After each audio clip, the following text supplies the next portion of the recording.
Guys, welcome back to our family. So ഇന്നത്തെ video വന്നിട്ട് ഒരു ഹെയർ ഡ്രയറിനെ കുറിച്ച് ഇൻട്രൊഡ്യൂസ് ചെയ്യാൻ വേണ്ടി പോവാണ്. ഞാനിതൊരു 1 year ആയിട്ട് യൂസ് ചെയ്യുന്നുണ്ട്. അപ്പം എനിക്ക് യൂസ് ചെയ്തിട്ട് കൊള്ളാമെന്ന് തോന്നിയത് കൊണ്ട് ഞാൻ വിചാരിച്ചു നിങ്ങളെ കൂടെ ഒന്ന് പരിചയപ്പെടുത്തിയേക്കാം. ആർക്കെങ്കിലും ഇത് ഉപകാരപ്പെടുവാണെങ്കിൽ പെട്ടോട്ടെ എന്ന് കരുതി. സോ അപ്പൊ അതിനു മുന്നേ നിങ്ങൾ എന്നെ ആദ്യമായിട്ടാണ് കാണുന്നതെങ്കിൽ ഇതെന്റെ യൂട്യൂബ് ചാനലാണ്. എന്റെ പേര് സൂര്യ. സോ നിങ്ങൾക്ക് ചാനൽ ഇഷ്ടപ്പെടുവാണെന്നുണ്ടെങ്കിൽ സബ്സ്ക്രൈബ് ചെയ്ത് കൂടെ കൂടിക്കോ. അപ്പൊ നമുക്ക് ഒരുപാട് സംസാരിച്ച സമയങ്ങളുണ്ട്. Let's start the video. അപ്പൊ നമ്മുടെ ആള് വന്നിട്ട് ഇതാണ്. ഈ ഒരു ഹെയർ ഡ്രയറിനെ കുറിച്ചാണ് കേട്ടോ ഞാൻ പറഞ്ഞത്. ഇത് ഞാൻ വാങ്ങിയിട്ടുള്ളത് ആമസോണിൽ നിന്നാണ്. നിങ്ങൾക്ക് ഇത് ആമസോണിൽ നിന്ന് ഫ്ലിപ്കാർട്ടിൽ നിന്നൊക്കെ വാങ്ങാം. ഇത് ക്യാരി ചെയ്യാനും ഭയങ്കര എളുപ്പമാണ്. ഒരുപാട് വെയിറ്റ് ഒന്നുമില്ല. നമുക്ക് ഇതിന്റെ ഈ ഒരു കാര്യം ഇങ്ങനെ ജസ്റ്റ് ഒന്ന് ചുറ്റി വെച്ച് കഴിഞ്ഞാൽ ഈസി ആയിട്ട് നമുക്കിത് ലഗേജ് ഒക്കെ പാക്ക് ചെയ്യുമ്പോൾ ഒരു സൈഡിൽ വെച്ച് കഴിഞ്ഞാൽ അങ്ങനെ ഇരുന്നോളും. അതുപോലെ തന്നെ ഇതിന്റെ പുറത്തെ കോട്ടിംഗ് ഒക്കെ ആണെങ്കിലും നല്ല കട്ടിയുണ്ട്. അങ്ങനെ പെട്ടെന്ന് താഴെ വീണ് കഴിഞ്ഞാൽ ഉടഞ്ഞു പോകുന്ന ആ ഒരു ടൈപ്പിലൊന്നും അല്ല. വളരെ നല്ല ഹാൻഡ്ലി ആണ്. നമുക്ക് എന്താ പറയാ, നല്ല ഈസിലി നമുക്ക് ഹെയർ ഡ്രൈ ചെയ്തെടുക്കാം.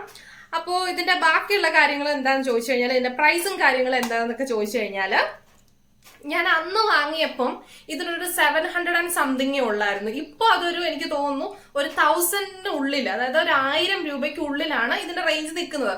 പിന്നെ നിങ്ങൾക്ക് അറിയാലോ, ഇടയ്ക്ക് എന്ത് ചെയ്യാ, ചില ഡേയ്സ് ഒക്കെ വരുമ്പോൾ സ്പെഷ്യൽ ഡേയ്സിലൊക്കെ ഓഫർ കാണും. അപ്പൊ ആ ടൈമിൽ നിങ്ങൾക്ക് ഈ ഒരു സാധനം ഓർഡർ ചെയ്ത് കഴിഞ്ഞാൽ നിങ്ങൾക്ക് കുറച്ചും കൂടെ പോക്കറ്റ് ഫ്രണ്ട്ലി ആയിട്ട് ഇത് വാങ്ങാനായിട്ട് പറ്റും. അപ്പോൾ ഇത് വന്നിട്ട് 1200 വാട്ട്സിലാണ് ഇത് നിങ്ങൾക്ക് അവൈലബിൾ ആയിട്ടുള്ളത്. ഈ 1200 വാട്ട്സ് ഒക്കെ നമുക്ക് അധികമാണ്. കാരണം നമ്മളൊരു ചെറിയ യൂസിനല്ല ഉപയോഗിക്കുന്നുള്ളൂ. അല്ലാതെ നമ്മളൊരു വലിയതായിട്ട് ഇത് കൊണ്ടുപോയി നടന്ന് വർക്ക് ചെയ്യാനൊന്നും നമ്മൾ ഉപയോഗിക്കുന്നില്ല. നമ്മുടെ തന്നെ ഹെയറിൽ ഉപയോഗിക്കാൻ വേണ്ടിയിട്ടാണ് നമ്മളിത് യൂസ് ചെയ്യുന്നത്. അപ്പൊ അങ്ങനെയാകുമ്പോൾ ഒരു നല്ലൊരു ഓപ്ഷനാണ്. സോ അപ്പൊ ഇത് വന്നിട്ട് ഹാവൽസ് എന്ന് പറഞ്ഞിട്ടുള്ള ഒരു ബ്രാൻഡിന്റെ ആണ്. അങ്ങനെ തന്നെയാണെന്ന് തോന്നുന്നു ഇതിന്റെ പ്രൊണൗൺസിയേഷൻ. ഇനി ഇതിന് ഇച്ചിരി ഗുമ്മൊക്കെ ഉണ്ടെങ്കിൽ നിങ്ങളത് ആഡ് ചെയ്ത് പറഞ്ഞാൽ മതി കേട്ടോ. അപ്പൊ വന്നിട്ട് LGയുടെ ഒക്കെ ഇതിന് അവൈലബിൾ ആണ്. പക്ഷെങ്കിൽ ഞാൻ LGയുടെ എനിക്ക് തോന്നുന്നു ഒരു 1500 1800 ആ ഒരു റേറ്റിൽ വരും. എനിക്ക് അന്നേരം അത് അത്രയും പോക്കറ്റ് ഫ്രണ്ട്ലി അല്ലാത്തത് കൊണ്ട് ഞാൻ ഈ ഒരു റേറ്റിന്റെ എടുത്തേ. ഇതെന്റെ കൂടെ കൂട്ടിയിട്ട് 1 year ആയി. 1 year ആയിട്ട് ഇതിന് ഒരു പ്രശ്നവും ഇല്ല. ഞാൻ ഇപ്പോഴും ഇത് യൂസ് ചെയ്യുന്നുണ്ട്.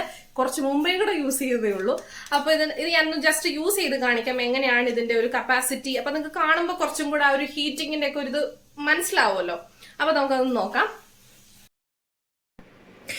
അപ്പോൾ ഇതിന് 2 മോഡാണുള്ളത്. First mode, second mode. So first mode എന്ന് പറയുമ്പോൾ നമുക്ക് അത്യാവശ്യം ഹീറ്റാണ് വരുന്നത്. അതിൽ തന്നെ നമുക്ക് മുടി ഡ്രൈ ചെയ്തെടുക്കാനായിട്ട് പറ്റും. പിന്നെ സെക്കൻഡ് മോഡ് എന്ന് പറയുമ്പോൾ കുറച്ചും കൂടെ ഹീറ്റ്, കുറച്ചുകൂടെ സ്പീഡ് ഉണ്ടായിരിക്കും. അത് കുറച്ചുകൂടെ നമുക്ക് തലയ്ക്ക് കുറച്ച് ചൂടടിക്കുന്ന ഒരു ഫീൽ വരും. അതുകൊണ്ട് സെക്കൻഡ് മോഡ് ഞാൻ അധികം യൂസ് ചെയ്യാറില്ല. ഫസ്റ്റ് മോഡ് തന്നെയാണ് യൂസ് ചെയ്യുന്നത്. അപ്പം ഇതിന്റെ 2 വേരിയന്റ് ആണ് എനിക്ക് തോന്നുന്നു ആമസോണിൽ അവൈലബിൾ. ഒരു പർപ്പിളും വൈറ്റും, ദെൻ റോസും ഇതുപോലൊരു കളറും. ഇത് എക്സ്ട്രാ നമ്മള് തലമുടിക്ക് ഹീറ്റ് കൊടുക്കുകയാണ്. അങ്ങനെ ആകുമ്പോൾ ഇത് ഒട്ടും നല്ലതല്ല. കാരണം നമ്മളിപ്പം സ്ട്രെയിനർ ആയിക്കോട്ടെ, ഹെയർ ഡ്രയർ ആയിക്കോട്ടെ, അല്ലെങ്കിൽ കേളർ ആയിക്കോട്ടെ, മറ്റേ എന്തായിക്കോട്ടെ, നമ്മള് ഇത് എന്താ പറയാ, കറണ്ടിൽ പ്രവർത്തിച്ചിട്ട് അതിന്റെ ഹീറ്റാണ് നമ്മുടെ മുടിയിലേക്ക് കൊടുക്കുന്നത്. അപ്പൊ അങ്ങനെയാകുമ്പം ഡെയിലി യൂസ് ചെയ്യുന്നത് ഒട്ടുമേ നല്ലതല്ല. അതും കൂടെ ഞാൻ ആദ്യം പറഞ്ഞേക്കാം, ഡെയിലി യൂസിന് ഇത് കൊള്ളത്തില്ല. പക്ഷേ ഡെയിലി യൂസ് നിങ്ങൾക്ക് ചെയ്യാം. എങ്ങനെയാണെന്ന് ചോദിച്ചു കഴിഞ്ഞാൽ, ഒരു ഹീറ്റ് പ്രൊട്ടക്ഷൻ സ്പ്രേ വാങ്ങാം. അതിപ്പം ഓൺലൈനിലൊക്കെ അവൈലബിൾ ആണ്. അതിന്റെ ഒരു എന്താ പറയാ, ഹീറ്റ് പ്രൊട്ടക്ഷൻ സ്പ്രേ എങ്ങനെയാണ് വർക്ക് ചെയ്യുന്നത് എന്നുള്ളത് ഞാൻ വേണമെങ്കിൽ വേറൊരു വീഡിയോയിൽ നിങ്ങൾക്ക് കാണിച്ചു തരാം. അപ്പൊ അത് ഉപയോഗിച്ച് കഴിഞ്ഞാൽ നമ്മുടെ മുടി കുറച്ചും കൂടെ എന്ത് ചെയ്യും, ഒരു പ്രൊട്ടക്ഷൻ കിട്ടും. ഹീറ്റ് ഒക്കെ വന്നിട്ട് മുടി കുറച്ചുകൂടെ ഡാമേജ് ആയി പോവാതിരിക്കും. അപ്പൊ അത് ഒന്ന് ശ്രദ്ധിക്കണം. അപ്പൊ അത് പിന്നെ ഇപ്പം നിങ്ങൾക്ക് അറിയാലോ, ഒരുപാട് ഫീച്ചേഴ്സ് ഉള്ള ഹെയർ ഡ്രയർ അവൈലബിൾ ആണ്. പിന്നെ നിങ്ങൾ ഏത് ഹെയർ ഡ്രയേഴ്സ് എടുത്തു കഴിഞ്ഞാലും ഞാൻ ഈ പറഞ്ഞ കാര്യങ്ങളൊക്കെ ശ്രദ്ധിക്കുക. പിന്നെ മുടി ഇതിൽ നമ്മൾ ചെയ്യുമ്പോൾ കുറച്ച് എക്സ്പേർട്ട് ആയിരിക്കണം. ഇതിനുള്ളിലേക്ക് മുടി എന്ത് ചെയ്യുക, പോയി കഴിഞ്ഞു കഴിഞ്ഞാൽ നമ്മുടെ മുടി അത്രയുടെ പിന്നെ കട്ട് ചെയ്തെടുക്കാനേ പറ്റത്തുള്ളൂ. അപ്പോൾ ഒരു ഡിസ്റ്റൻസ് കീപ്പ് ചെയ്ത് വേണം ഇത് യൂസ് ചെയ്യാൻ. പിന്നെ അതുപോലെ തന്നെ നിങ്ങൾ ഡെയിലി യൂസ് ചെയ്യുന്നുണ്ടെങ്കിൽ ഒരു പരിധി വരെ ഹെയറിനെ പ്രൊട്ടക്ട് ചെയ്യാനായിട്ട് ഹീറ്റ് പ്രൊട്ടക്ഷൻ സ്പ്രേ യൂസ് ചെയ്യാമെന്ന് മാത്രമേ ഉള്ളൂ. അപ്പോൾ ഇത് എന്നും യൂസ് ചെയ്യേണ്ടെന്നാണ് എൻ്റെ ഒരു അഭിപ്രായം. സോ നിങ്ങൾക്ക് ഇതുമായിട്ട് ബന്ധപ്പെട്ടിട്ടുള്ള എന്തെങ്കിലും ഡൗട്ട്സ് അല്ലെങ്കിൽ ഇതിൽ കൂടുതൽ വിവരങ്ങളൊക്കെ നിങ്ങൾക്ക് അറിയാമെന്നുണ്ടെങ്കിൽ ജസ്റ്റ് കമന്റ് ചെയ്യണേ. ഇതിട്ട് ഹെയർ ഡ്രയർന്ന് കൊടുത്താലും വരും.